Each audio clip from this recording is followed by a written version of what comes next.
one last thing, Eliza, you are going to Thailand. Yeah. Right? Not just for volleyball, you're going to witness all of this, but not as an athlete this time. Yes. You're going to wear a different hat. What are you going to do there in Thailand? Oh. For people who don't know yet. I'm so excited, but at the same time very nervous. New challenge? New challenge, a different role for me as someone who would actually report.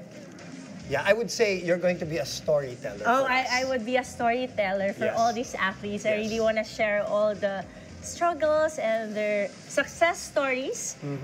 Of course, guided by all these people beside me as well. Yeah. And yeah, I'm just very, very excited, very nervous, and I just want to say best of luck to all to all our SEA Games athletes representing our country. And we're excited to hear you. Oh my God. Because you know how they think, you know what their struggles are, you know yung buhay ng atleta. So maganda yung vantage point mo, kaya hopefully, excited kami marinig lahat ng mga kwento mo when you get to Thailand eventually during the Hopefully. SEA Games. There you go. Thanks for being with us tonight. I'm so happy to have you here. It's nice again. to be back here.